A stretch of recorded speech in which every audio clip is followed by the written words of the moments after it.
Boa noite a todos, sejam todos bem-vindos para mais esse estudo da noite e que Deus, Jesus, os bons espíritos amigos, que nos ajudem nesse momento em que todos nós envolvidos para termos um entendimento de todo aquilo que a doutrina possa vir a nos passar. O importante em tudo isso é que a presença espiritual ela é aquilo que nós precisamos em nossas vidas e agradecemos por demais a todos esses nossos amigos, por todo esse amparo, por toda essa ajuda que eles nos oferecem. E com a oração que Jesus nos ensinou, iniciamos o nosso estudo da noite. Pai nosso que estais nos céus, santificado seja o vosso nome. Venha a nós o vosso reino. Seja feita a vossa vontade, assim na terra como nos céus. O pão nosso de cada dia nos dai hoje. Perdoai, Senhor, as nossas dívidas, assim como nós perdoamos aqueles a quem nos têm ofendido. Não os deixeis cair em tentações, mas livrai-nos, Senhor, de todo mal. Que assim seja.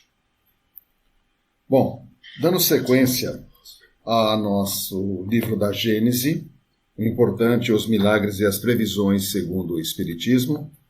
Estamos lá no capítulo de número 15, os milagres do Evangelho, onde estamos estudando tudo aquilo que é tratado como milagre que vem de Jesus através das suas orientações ou suas parábolas, onde nós vamos observar também que o capítulo anterior, o número 14, que fala a respeito dos fluidos, tem muita situação que podemos vir a ser complementar para entendermos o que são esses milagres do Evangelho. Então, lá no 41, onde nós paramos na semana passada, Jesus caminha sobre as águas e diz assim: logo Jesus fez com que seus discípulos embarcassem e atravessassem antes dele, enquanto ficava a despedir o povo.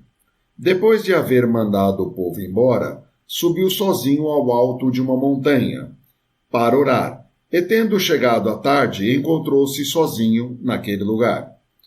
Enquanto isso, a barca era fortemente açoitada pelas ondas do meio do mar, pois o vento lhe era contrário. Porém, na quarta vigília da noite, Jesus veio andando sobre o mar. Quando eles ouviram assim andar por sobre as águas, turbaram-se e diziam: é um fantasma, e gritavam atemorizados. Logo Jesus lhes falou e lhes disse: tranquilizai-vos, sou eu, não temais. Pedro lhe respondeu: Senhor, se és tu, ordena que eu vá contigo andando sobre as águas. Jesus lhe disse: vem. E Pedro, descendo da barca, andou sobre a água para ir a Jesus. Mas vendo soprar um grande vento, teve medo. E começou a afundar e gritou: Senhor, salva-me! Logo Jesus, dando-lhe a mão, o tomou e disse: homem de pouca fé, por que duvidaste? E subindo a barca, o vento cessou. Então, aqueles que estavam nessa barca, aproximando-se dele, o adoraram, dizendo: sois verdadeiramente o Filho de Deus.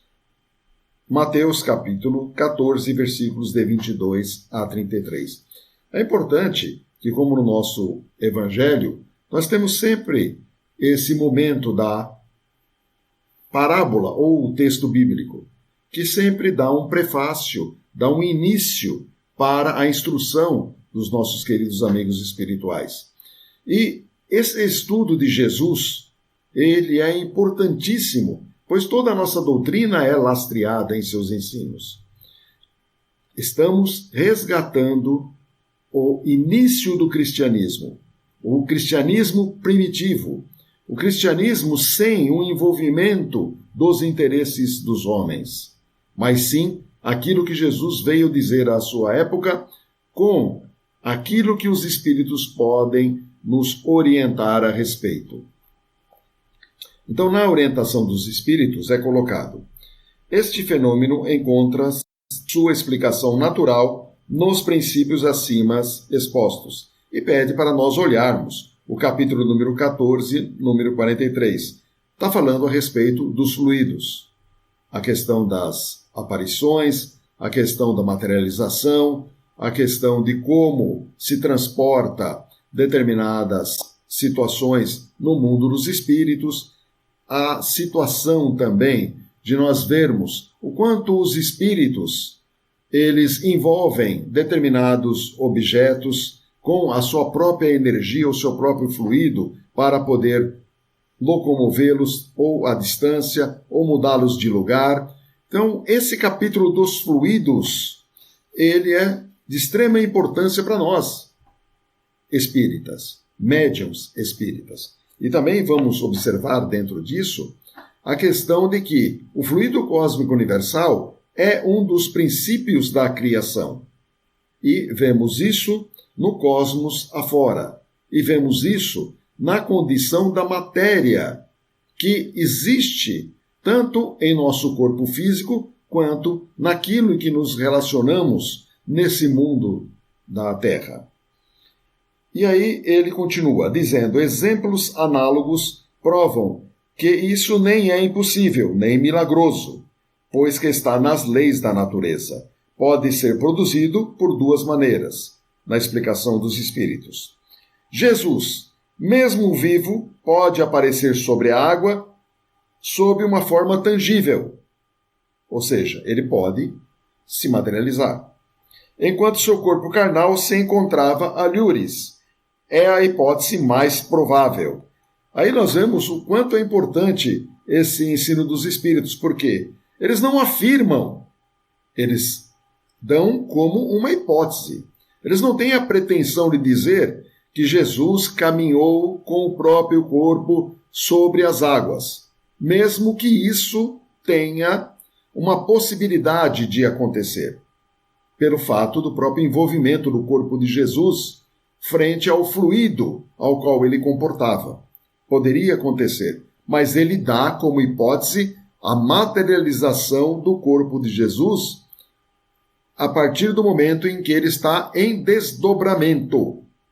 Aí ele caminha sobre as águas, logicamente, na densidade perispiritual, na sua leveza perispiritual, na materialização luminosa, ele se apresenta como um encarnado com o próprio corpo andando sobre aquela água. Nesse relato, pode-se mesmo reconhecer certos sinais característicos das aparições tangíveis. De novo, capítulo 14, lá no 35 a 37. De forma que é sempre importante a consulta desses tópicos anteriores, porque eles explicam muitas coisas que estão referentes a esse capítulo. E aí ele continua.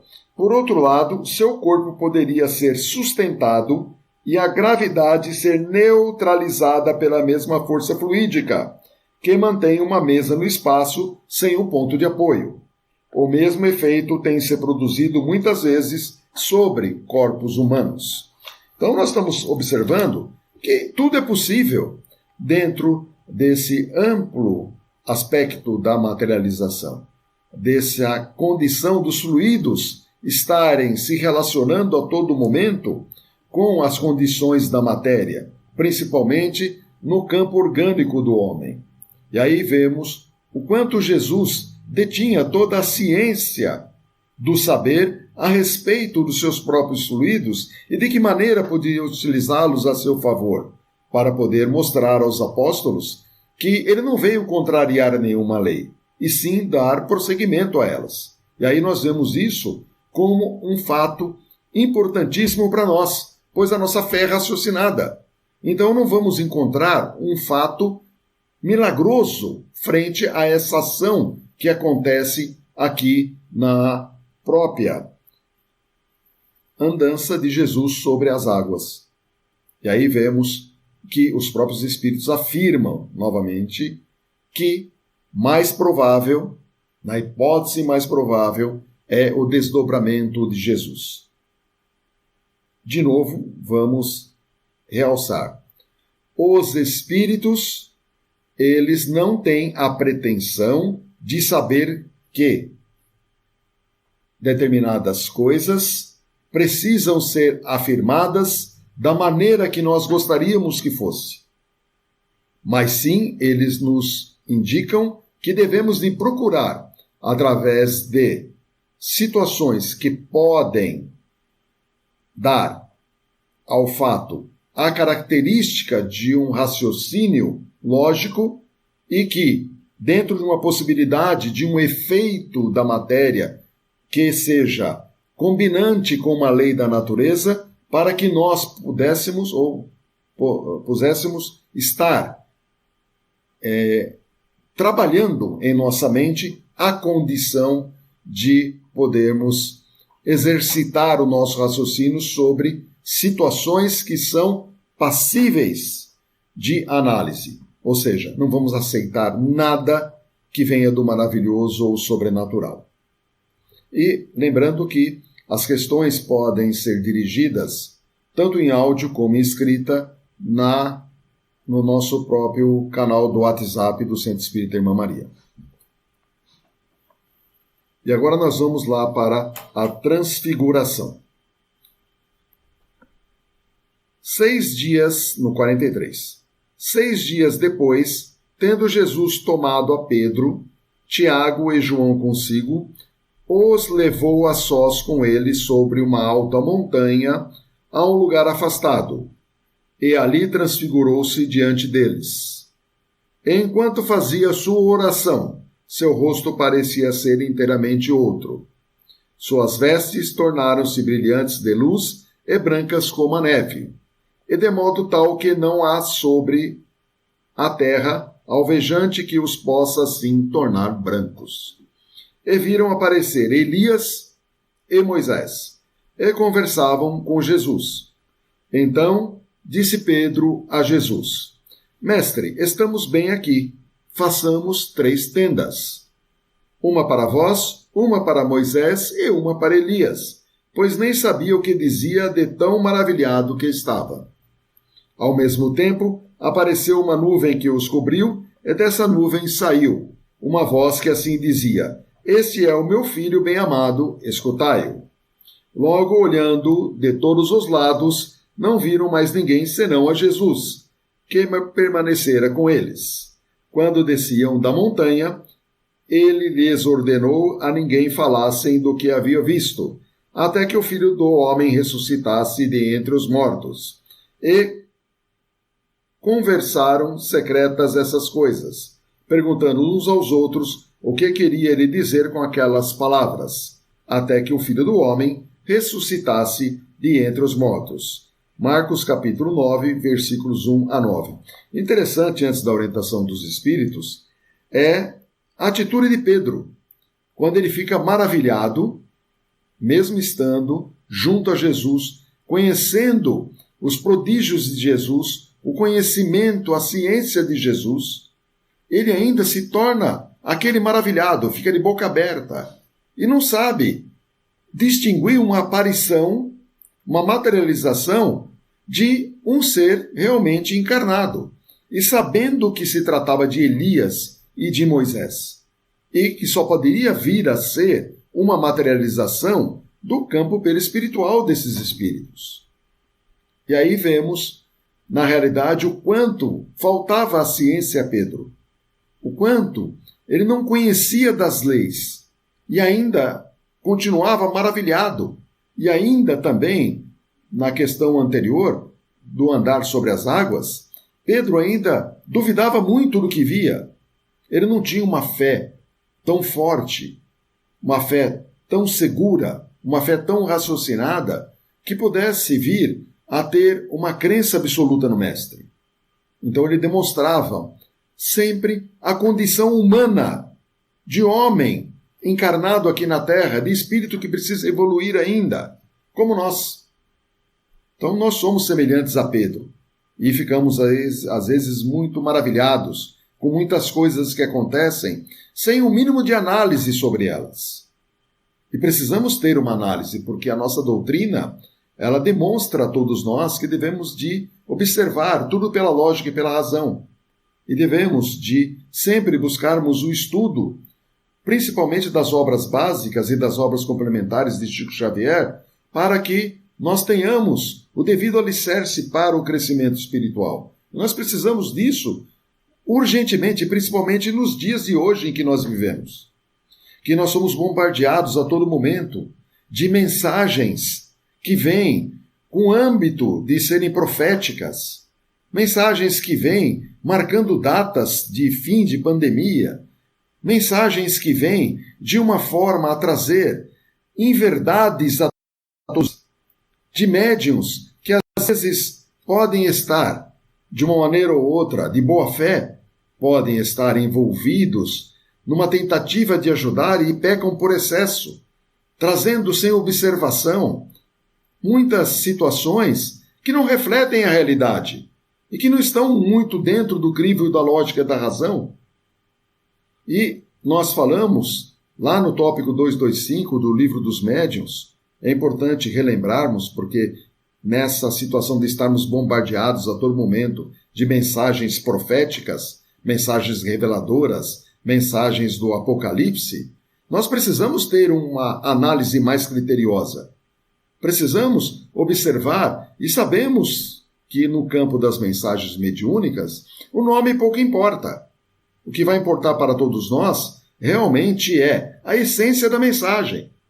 Aí vamos ouvir uma mensagem que marca a data, uma mensagem que diz que é um motivo de alegria termos o vírus em nosso meio, e uma mensagem que diz que o vírus veio para poder frear a humanidade.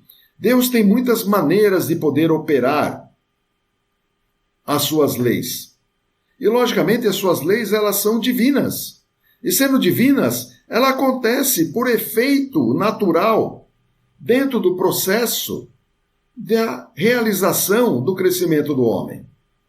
Então, existem coisas que já estão delineadas e precisam estar no nosso processo kármico para que possamos vir a depurar o nosso espírito. Tudo assusta, mas precisamos ter a convicção de que tudo isso, um momento ou outro, vai passar e que o nosso corpo físico ele é perecível, mas nosso espírito é imortal. De forma que não devemos de temer. Não precisamos aguardar ansiosos os milagres, porque estamos tratando dos milagres. Não vamos esperar milagre algum. Tudo vai obedecer a uma ordem natural. Tudo tem um ciclo. Tudo tem um início, um meio e um fim. Assim é a nossa vida. E dessa forma nós vamos tratar isso. Vamos passar dificuldades como estamos passando? Vão ser maiores? Sim, vão ser maiores, mas isso não é profetizar. Isso é uma análise de uma situação dentro de uma realidade. Agora, temos mecanismos para podermos sair desse tipo de situação. Um deles é a inteligência que Deus nos deu. Temos 2 braços, 2 pernas, sabemos raciocinar. Então, sabemos que a ponderação, o bom senso, é uma boa companhia para atravessarmos a fase difícil. Então, as mensagens, aquelas que já tínhamos que ouvir, já foram ouvidas.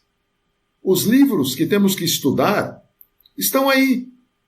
E aí, se pegarmos alguns, o Consolador, A Caminho da Luz, pegarmos o próprio livro Céu e Inferno, o relato dos espíritos, de acordo com o tipo de morte que tiveram, o processo de perturbação que passaram, uns espíritos felizes, outros espíritos criminosos, outros espíritos suicidas, e assim por diante.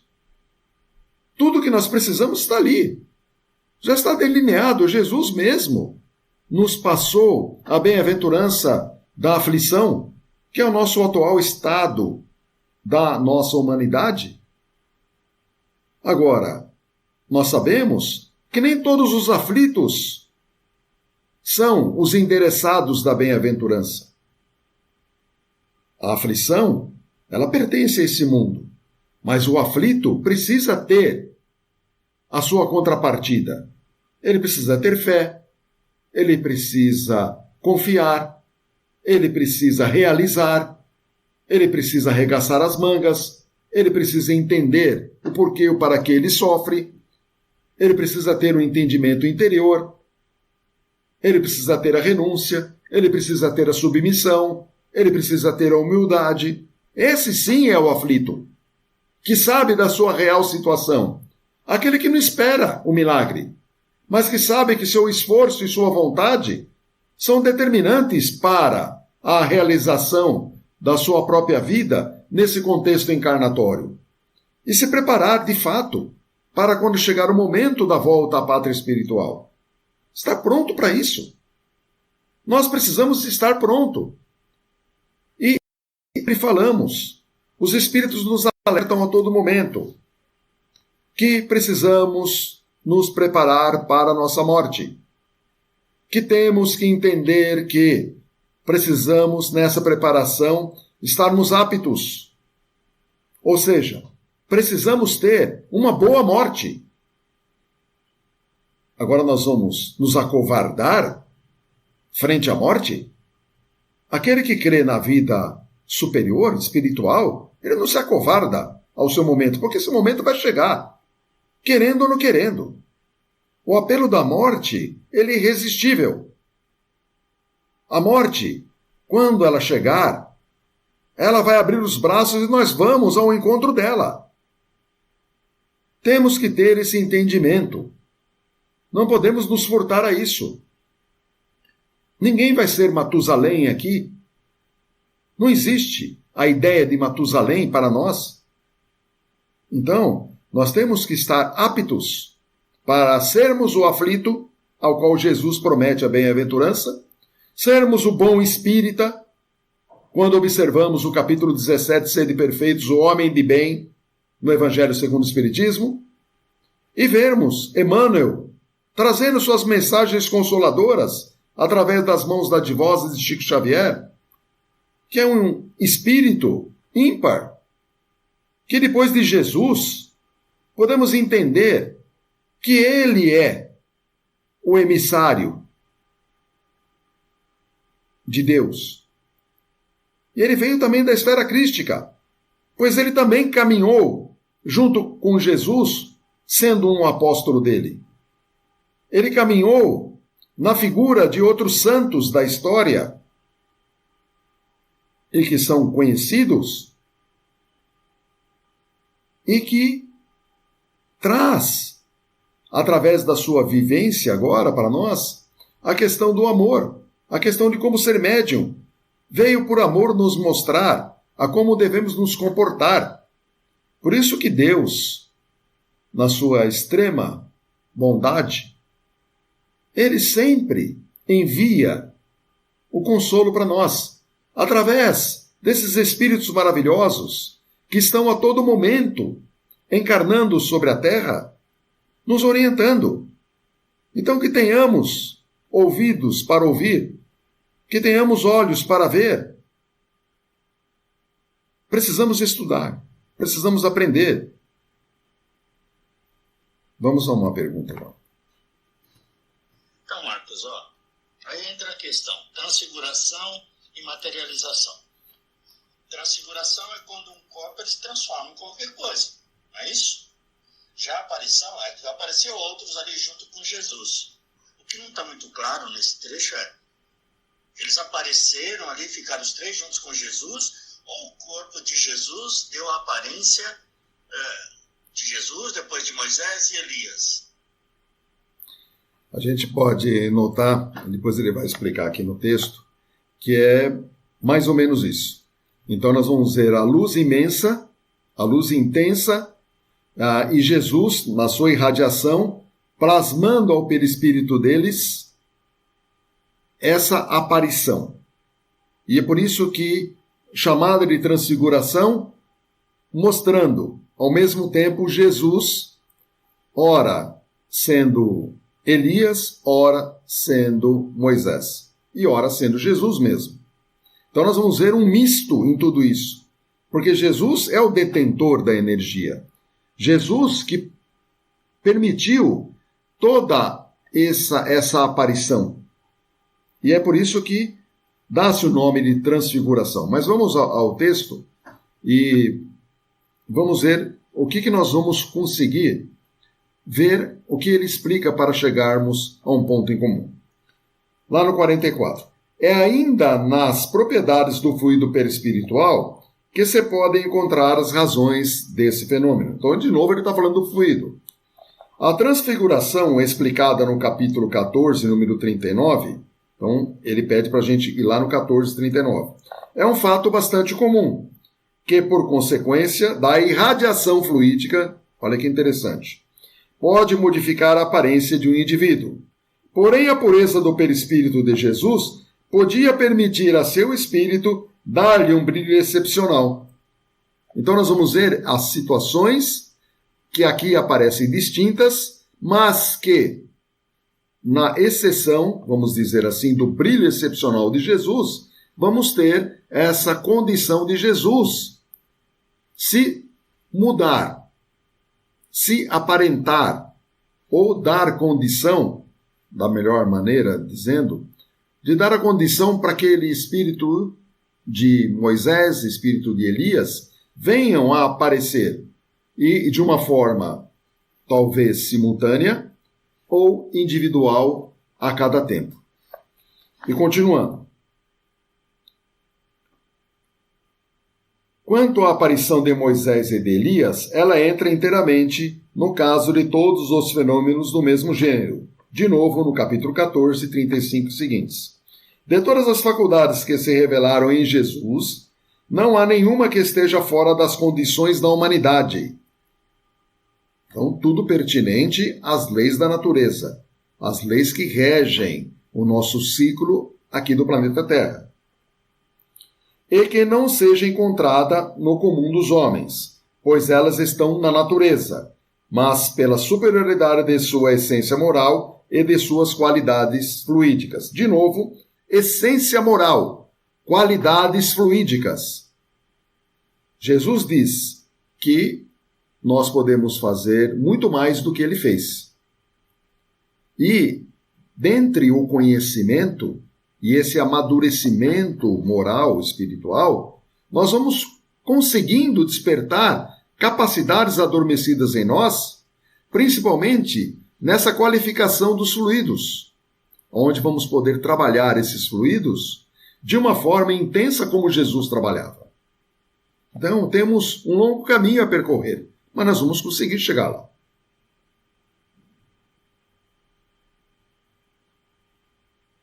De todas as faculdades que se revelaram em Jesus, não há nenhuma que esteja fora das condições da humanidade e que não seja encontrada no comum dos homens, pois elas estão na natureza, mas pela superioridade de sua essência moral e suas qualidades políticas. Elas atingem nele proporções acima das do vulgo. Então, no homem comum, ele não vai atingir esse ponto, a não ser que ele entre nesse aspecto moral, no aspecto que ele venha a crescer na condição de superioridade. Ela nos representaria a parte do seu envoltório carnal, o estado dos espíritos puros. Então aí vemos, né, que Jesus pertence à categoria dos espíritos puros. E que essa situação da transfiguração, ela vem a nos mostrar que talvez o termo não seja esse bem propriamente, mas foi o termo usado dentro da parábola ou dentro do aspecto da própria tradução do texto original. E aí vamos nos apegar àquilo que foi demonstrado nessa orientação dos espíritos. Bom, mais alguma questão para nós nessa parte? É importante a gente falar dos fluidos, principalmente para o nosso aprendizado. E a gente sabe, e falamos aí nesses últimos encontros, a respeito do ectoplasma, a respeito do fluido, e nós lidamos com o passe, e o passe é um movimentador de fluido. A própria nossa água fluidificada, na casa espírita, da fluidoterapia, ela também contém essas particularidades do fluido. E aí vemos o quanto o fluido é importante para todos nós. O quanto ele determina também a nossa condição de saúde. E aí vamos olhar se nós estamos aí aptos em saúde para poder trabalhar esses fluidos ao qual nós estamos envolvidos, ao qual deles podemos vir a poder captar, transformar a nosso favor e nos dar toda uma situação que todos nós precisamos. Bom, então não temos mais perguntas. Então vamos continuar. A tempestade amainada. 45.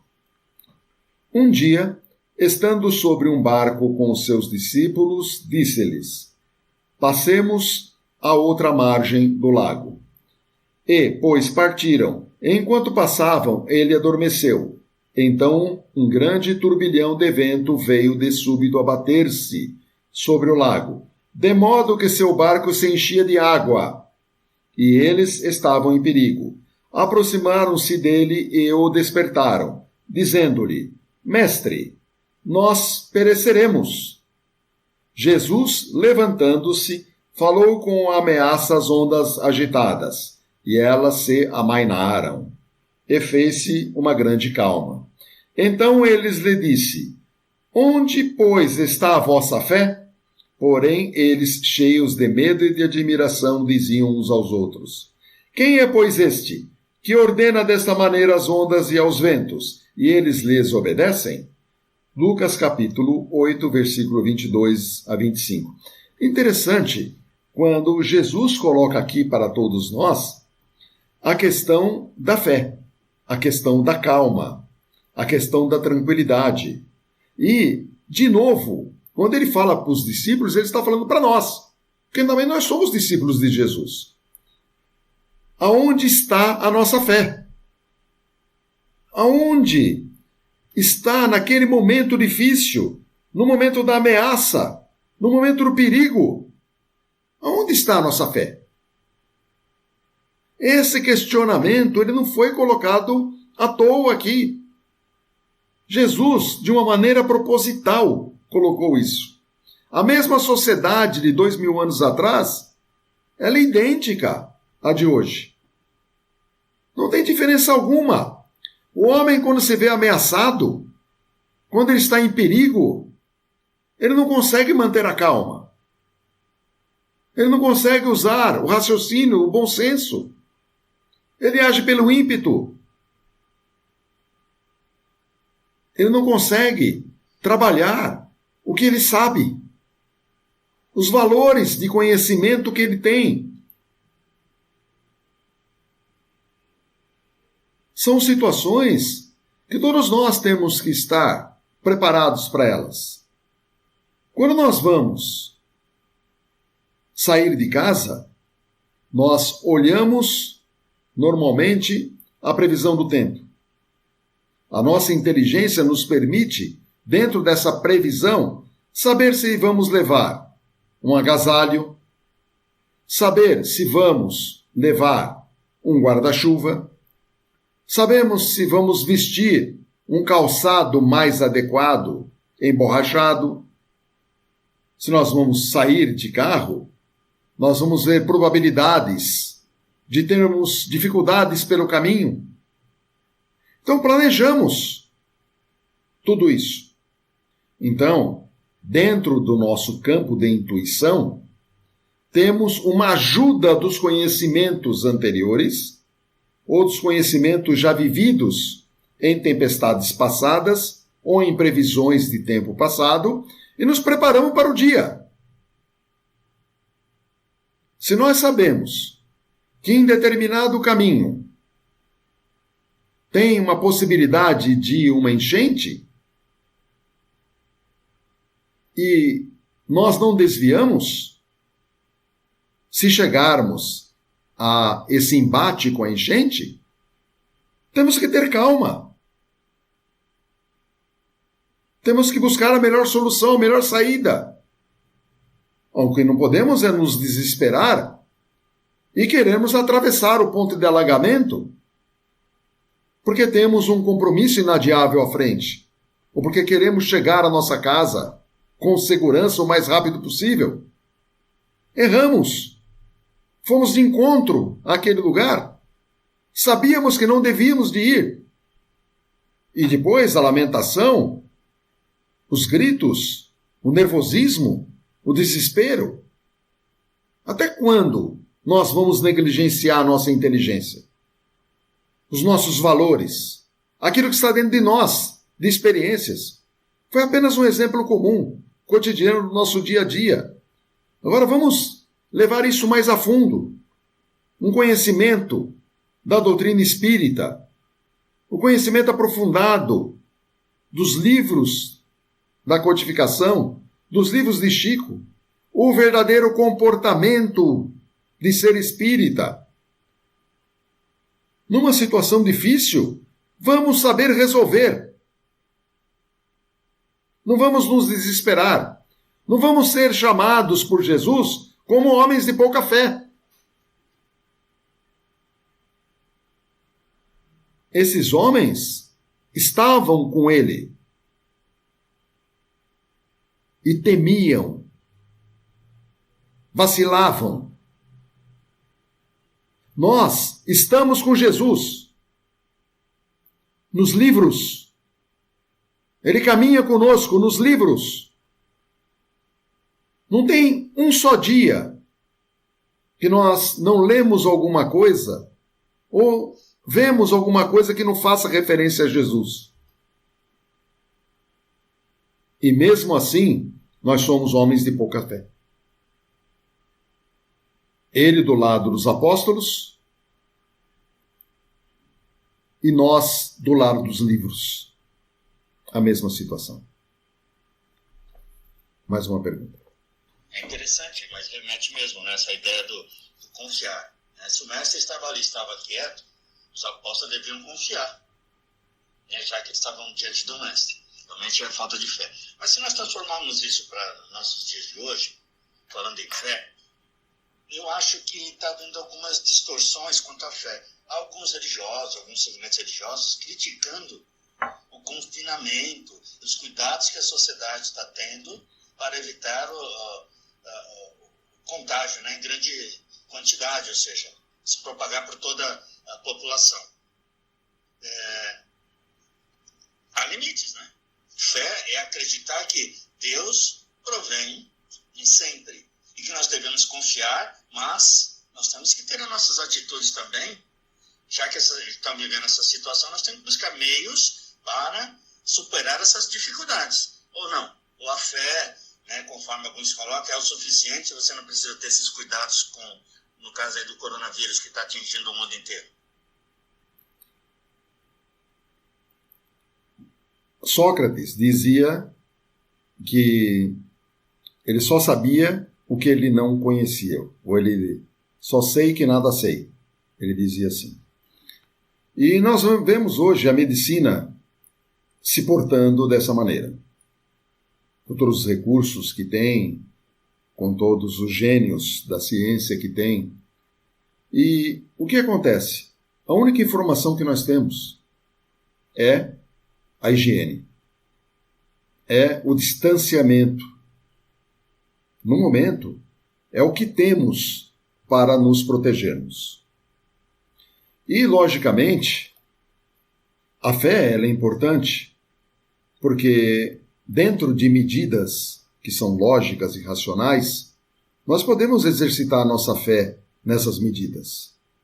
Então, acreditamos e temos certeza que um distanciamento temporário, que uma higiene que não é temporária, que deve ser frequente, que uma mudança de hábitos e costumes, que não é temporária, que deve de ser permanente, ela deve de ser colocada em uso.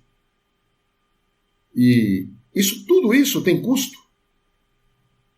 O que a gente não pode, como espíritas, é tomar partido de um ou de outro, ou entrar nessas contendas, ou mesmo buscar, através da informação do medo, o pavor, e trazer esse pavor dentro das nossas casas. O que tiver que acontecer conosco, vai acontecer. Mas Tudo vai depender das intenções que carregamos. E Deus nos julga pelas nossas intenções. E aí, podemos dizer, tomei todos os cuidados. E dentro da nossa própria intenção, foi demonstrado que tomamos todos os cuidados. Mas fomos contaminados. Podemos sofrer o risco de morte? Podemos. A morte, ela é inerente ao corpo físico. É uma questão orgânica. O nosso espírito é imortal. Ninguém sabe o que está programado para nós. Mas, antes de tudo isso, precisamos ver que são fatores que podem vir a ser desencadeados de doenças. Às vezes podemos comportar doenças que nem sabemos, que vão ser determinantes para o nosso desencarne. Podemos infartar, podemos ter uma diabetes que não foi vista ou sentida, podemos ter uma pressão alta, uma hipertensão que é silenciosa, podemos sofrer um acidente. Então, tudo isso são fatores desencadeantes para a chamada morte.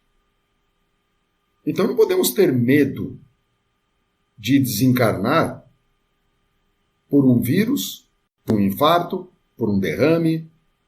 Não importa. O que devemos, sim, é tomar todos os cuidados, pois a lei de conservação nos faculta isso. Que devemos de nos proteger. Isso é racional, isso é lógico. E, de novo, dentro do padrão da ciência, o que ela tem para nos oferecer agora é isso. Higiene e distanciamento. É o que vamos fazer. Agora no... Boa noite, Marcos. Sim, não podemos ter um medo exagerado, aquele medo que nos paralisa, né? Aquele desespero, mas um certo temor, um certo medo, ele não é inerente à nossa atual evolução e, ao mesmo tempo, não é ele que faz com que a gente preserve a nossa vida? Se nós olharmos a lei de conservação, nós não vamos ver medo, nós vamos ver precaução. Nós vamos ver que há sempre um limite em algumas ações. Então, nós sabemos, por exemplo, que não devemos de colocar a mão no fogo. Ou aprendemos isso colocando, ou aprendemos isso de ver outros se queimando. Mas isso, na realidade, é uma prevenção, que é pertinente à lei de conservação. Então, se sabe que não se pode fazer tal coisa, porque tal coisa pode te acarretar outra coisa. Então, a lei de ação e reação. E aí não vamos ver medo. Eu estou com medo de pôr a mão no fogo. Não é questão de medo. É questão de lógica, de raciocínio. E quando existe esse medo, a gente pode entender que o medo é o desconhecido. Não se conhece o fato, então assusta. E existem aqueles que se aproveitam para poderem insuflar ideias, tanto encarnados, desencarnados. A maior parte dos encarnados são dirigidos para poder promover um certo distúrbio, uma certa comoção, e conseguem disseminar o medo com muita facilidade. Agora precisamos nós, como espíritas, sabermos separar. Porque nada pode nos afetar. Nada pode nos afetar. Porque o nosso limite é o nosso corpo físico. Se obedecemos à lei de conservação, e dentro das possibilidades são essas, aquele que acabamos de falar, higiene e um certo distanciamento, vamos fazer o que está ao nosso alcance. Se nós pegarmos o vírus, ele for fatal para alguns de nós, porque era o nosso momento, desde que tenhamos tomado o devido cuidado. Mas medo de pegar, é uma coisa totalmente diferente. Não podemos admitir nossas vidas, porque o medo nunca foi ou será um bom companheiro.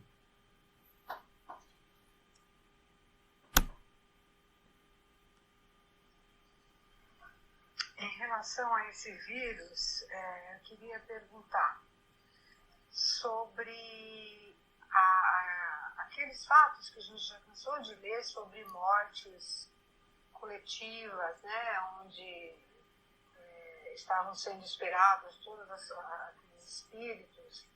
Eu queria saber o seguinte: essa pandemia, eu não tenho medo, eu me cuido, eu procuro fazer tudo certinho, eu não tenho o mínimo medo. A gente pode contar com essa coisa de que, se for o meu momento, eu vou nessa leva, sempre, obviamente, se cuidando, tendo todos os cuidados, como você está dizendo, o distanciamento, os cuidados de saúde para quem os tem, né? Porque a maioria não tem. Isso que eu quero saber, como é que eu sei? Porque, de repente, não é a minha hora, não é o meu momento. Isso é assim também, como nos outros casos dos outros fatos que aconteceram com grandes quantidades de morte? Se a gente se utilizar do recurso da história, nós vamos ver exemplo da Segunda Guerra Mundial. Um certo povo, 6 milhões, mortes coletivas. Demoraram alguns anos, num prazo curto, mortes coletivas. Nós vamos ver um outro povo na Primeira Guerra Mundial, 1,5 milhão. De um certo ponto, em alguns anos, morte coletiva. Nós vamos ver desastres de avião, nós vamos ver essa última gripe do século XX, que foi a gripe da espanhola no início do século XX, que foram outros tantos milhões. Nós vamos ver o regime comunista, que acabou matando mais de 200 milhões de pessoas em toda a sua existência, por outros fatores, não sendo doença, mas perseguição, guerras e outras coisas mais. E a hora da humanidade, ela não chegou. Não estamos dizendo que agora é a hora da humanidade, mas individualmente pode ser a hora de muitos de nós, que necessariamente podem ter outras doenças gravadas dentro do nosso ser, e que o vírus vai ser aquele que vai apertar o botão, que vai dar o start para o nosso processo de desencarne. E se nós analisarmos os números, e esses números a gente pode dizer que não sabemos se são confiáveis ou não, mas eles são pequenos perto de outras situações que aconteceram. Logicamente, ninguém quer que ninguém venha a desencarnar dentro de uma situação que seja extremamente dolorosa, como é o fato da questão da própria falta de ar. Mas nós temos que perceber que, se chegar o nosso momento, que estejamos prontos para isso. E que sempre levantamos a bandeira da preparação para a morte, nós espíritas. E falta em nós muito ainda para que nós venhamos a levar aqueles a quem amamos aquilo que acreditamos. Nós estamos sendo omissos em não repartir com aqueles que nós gostamos os nossos conhecimentos, a nossa fé, a nossa confiança. Porque ainda temos o sentimento de posse. E esse sentimento de posse, às vezes ele é muito maior do que nós podemos vir a sentir. Então a morte é sofrida, sim, porque ninguém quer se separar de ninguém. mas ela não pode ser um fator de desenvolver em nós o desespero e o medo. E como nós dissemos, se for o momento, se vai ser coletivo da maneira que muitos pregam e de uma forma astronômica, vamos continuar confiando em Deus. E se nós passarmos para o outro lado, nesse montante, se for isso que tem que acontecer, com toda certeza vamos ter todo o auxílio e proteção da espiritualidade. E vamos continuar o nosso processo. E que nós venhamos a vencer com muita elegância, com muito comportamento de educação, esse processo. Uma vez o Chico, através de Emmanuel, numa situação do avião, que o avião teve uma turbulência, o próprio Emmanuel disse para ele para morrer com educação. Por que temos que ser diferentes? Chegar a nossa hora, vamos desencarnar com educação, sim. É para isso que estamos estudando, aprendendo e praticando. A doutrina espírita, ela é o consolador prometido por Jesus. É nisso que nós temos que nos apegar. Bom, essa da tempestade amainada é interessante, mas nós não vamos dar sequência nela e vamos, para a semana que vem, fazer o 45, tá? Então, a tempestade amainada, capítulo 15, os milagres do Evangelho, 45, vamos retomar, porque no 46 nós não falamos, mas aqui a gente vai ver muito daquilo que nós falamos hoje, dessa confiança, dessa fé, do espírito antever, que não há perigo em morrer. Não há perigo. Tudo acontece pela vontade de Deus. Quem somos nós para contrariarmos a vontade de Deus? Nós pensamos que enganamos muitas vezes a sorte.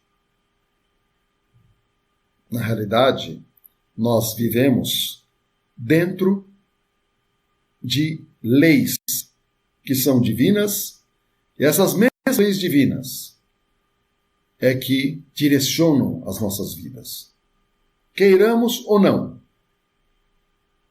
tendo livre-arbítrio ou não, tendo a encarnação compulsória ou a encarnação planejada ou não, somos submetidos às mesmas leis. E por isso que Jesus veio dizer que ele não veio contrariar nenhuma delas, mas veio dar cumprimento.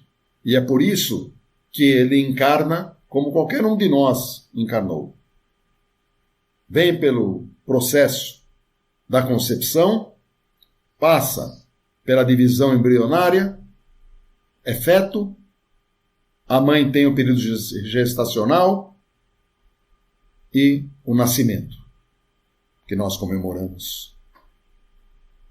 Tem o seu processo de infância, seu processo de adolescência, de juventude, como qualquer um de nós.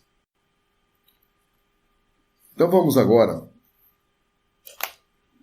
agradecer a Deus, a Jesus, aos amigos espirituais que nos facultaram mais esse estudo dessa noite. Dia 20 de abril de 2020. E que possamos contar com os nossos amigos para que tenhamos mais momentos desses, momentos que serão importantíssimos para todos nós. Vamos aprimorar essa nossa comunicação. Estamos estudando uma maneira de todos nós interagirmos juntos. E em breve, com toda certeza, vamos ter essa oportunidade. Então, nesse agradecimento, que inclui a todo esse grupo da Casa Irmã Maria, junto com Deus, com Jesus e os bons espíritos, encerramos a nossa atividade da noite. Pai nosso que estais nos céus, santificado seja o vosso nome. Venha a nós o vosso reino. Seja feita a vossa vontade, assim na terra como nos céus. O pão nosso de cada dia nos dai hoje. Perdoai, Senhor, as nossas dívidas, assim como nós perdoamos aos nossos devedores. E não nos deixeis cair em tentação, mas livrai-nos, Senhor, de todo mal, que assim seja. Boa noite a todos.